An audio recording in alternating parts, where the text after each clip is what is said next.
দীর্ঘ ১২ বছর পর প্রবাস থেকে দেশে ফিরলাম, কাউকে কিছু না বলে। ভাবলাম আজকে দেশে গিয়ে সবাইকে সারপ্রাইজ দেব, কাউকে কিছু না বললাম। দেশে পৌঁছলাম, দেশে পৌঁছে বাড়িতে গেলাম। বাড়িতে যাওয়ার পর বাড়ি দেখি খুব সুন্দর করে সাজানো, মানুষের কোলাহল শব্দ। অবশেষে জানতে পারলাম আজকে আমার ছোট ভাই আতিকের বিয়ে।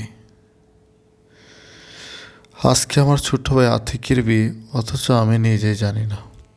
হায় রে প্রবাসী, প্রবাসী হচ্ছে কত কষ্টের।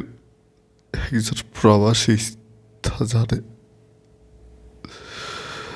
আজ আবার আপন ছোট ভাই আতিকের বিয়ে, অথচ আমি নিজেই জানি না।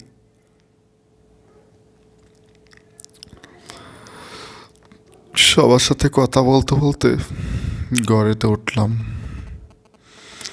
বাবা বলতে লাগলো, কি রে, কাউকে কিছু না বলে চলে আসলি? এখনো তো কারো ঋণ দিতে পারলাম না, মহাজনের কাছ থেকে ধার করার টাকা দিতে পারলাম না, কারো টাকাই তো শোধ করতে পারলাম না, তুই প্রবাস থেকে চলে আসলি।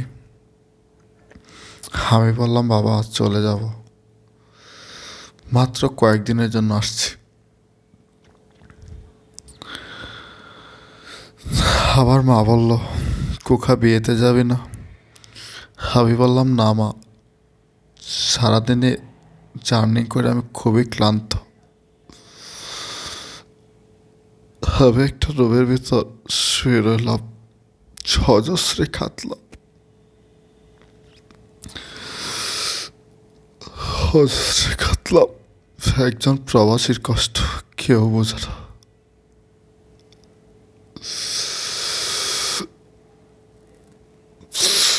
একজন প্রবাসীর কষ্ট কেউ বোঝে না। একজন প্রবাসী সারা দিন রাত খেয়ে না খেয়ে কত পরিশ্রম করে টাকা কামায়, আর সেই টাকা স্বজনদের সুখের জন্য দেশে পাঠায়। আর অবশেষে স্বজনের দেশে এসেও কাঁদতে হয়। প্রবাসীরা ঠিক মৌমাছির মতোই।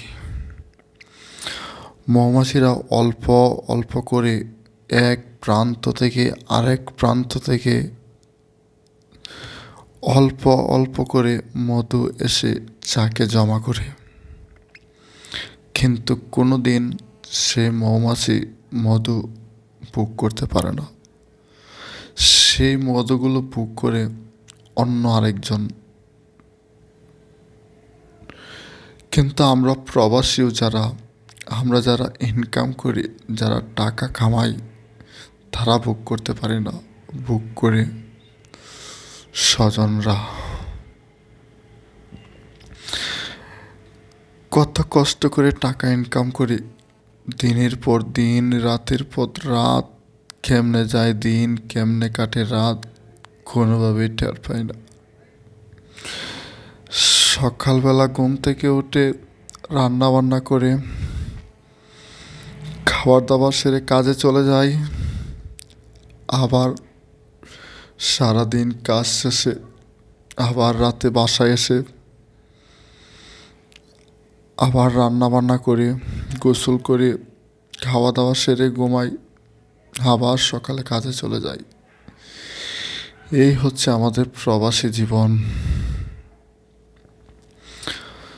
প্রবাস জীবন অনেক কষ্টের জীবন। যারা প্রবাসে আছে তারাই শুধু অনুভব করতে পারবে প্রবাস জীবন যে কত কষ্টের জীবন।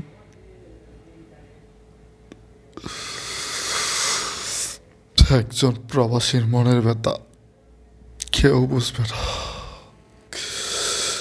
কেউ বুঝবে না। আসলেই এতক্ষণ যে কথাগুলো বললাম, একজন প্রবাসী ভাইয়ের মনের কথা, একজন প্রবাসী ভাইয়ের হৃদয়ের কথা। একজন প্রবাসী ভাই রাত দিন পরিশ্রম করে তার স্বজনদের আশায় কিন্তু সে পরিশ্রম করে। অর্থাৎ তার স্বজনরা, পরিবার স্বজন সুখে থাকুক এই আশায়। কিন্তু প্রবাসীর মনের কষ্ট কেউ বোঝে না। একজন প্রবাসীর মনের কথাই আপনাদের সামনে এতক্ষণ প্রকাশ করলাম।